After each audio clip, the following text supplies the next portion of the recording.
Reaction of metals and nonmetals with water. First, we can discuss the reaction of metals with water. Sodium. Sodium is a metal and we can look how do they react with water through an activity.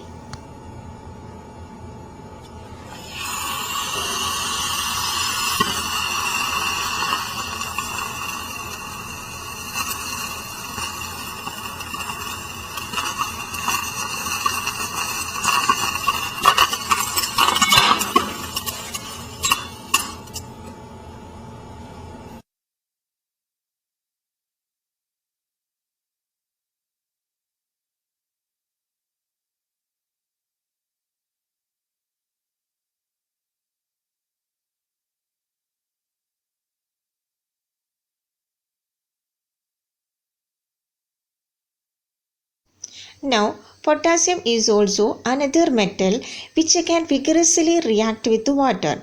So now we can look how do they react with water through an activity, that is reaction of potassium with water. If we continue down the column to potassium, we see that the potassium metal is also stored under mineral oil to minimize its reaction with the oxygen in the air. If we remove a piece of potassium metal, we can see that the potassium is coated over with a gray coating of the oxide. As we continue down the column, group 1 metals get softer and softer. The potassium cuts very easily. As we cut through the metal, we expose the shiny metal surface underneath. The potassium is extremely soft. We can easily flatten out the potassium metal. It has a consistency of cream cheese.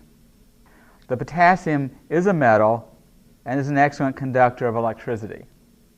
If we add a piece of potassium metal to water, we see that it reacts much more rapidly with the water than the sodium. As you go down the column, the ionization energy decreases and the metal reactivity increases. The reaction is very exothermic and the hydrogen that's produced ignites. We can test for the formation of potassium hydroxide by adding phenolphthalein. The solution turns red-purple due to the formation of potassium hydroxide. Here potassium react with water to form potassium hydroxide and hydrogen gas. So the two metals sodium and potassium are highly reactive. They vigorously react with water and hydrogen gas is evolved. Reaction of nonmetals with water. Phosphorus is a nonmetal and is stored in water. Shall we look why do they stored in water through an activity? The red phosphorus looks like a dark red powder, which readily absorbs moisture from the air. Over time, red phosphorus gets caked due to formation of polyphosphoric acids while being exposed to air. In everyday life, we can find phosphorus on the scratched surface of a matchbox.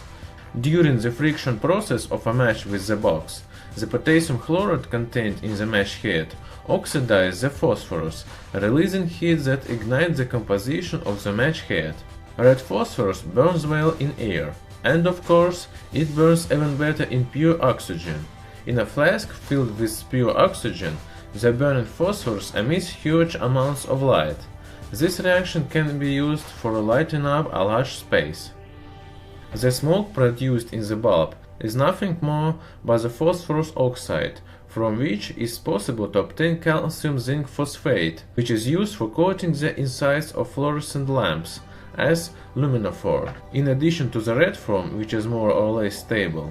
By a process of sublimation, the red phosphorus can be converted into a very unstable form, the white phosphorus. White phosphorus has more interesting but dangerous properties. For example, its extremely high toxicity. In air, white phosphorus actively oxidizes and releases smoke, forming the oxide of phosphorus. Hence, it's stored in water. In the dark, white phosphorus glows due to oxidation by oxygen in air, but the glowing is very weak. But you shouldn't think that everything that glows in the dark is phosphorus. No one is going to sell toys made of white phosphorus and coat the clock hands using it. If you are doubting this, look at what happens when the white phosphorus is put onto a warm surface. It immediately melts and ignites, burning with a very high temperature, more than 800 degrees Celsius. White phosphorus burns on any surface, igniting everything around it. That is why people started to use it to make incendiary ammunition shells, which later got banned by the Geneva Convention. White phosphorus is highly soluble in some nonpolar solvents, such as benzol and carbon disulfide. In carbon disulfide, the solubility of white phosphorus is the highest. If you immerse paper into such solution of phosphorus in carbon disulfide, you'll see an interesting effect. Over time, the carbon disulfide evaporates, leaving a fine white phosphorus, which will then spontaneously ignite and burn the paper.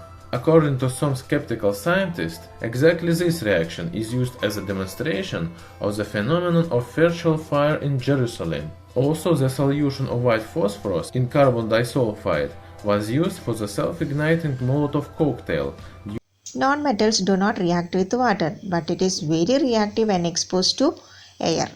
Sodium and potassium vigorously react with water, so sodium is therefore stored in kerosene. Phosphorus is a non-metal which do not react with water, so it is stored in water.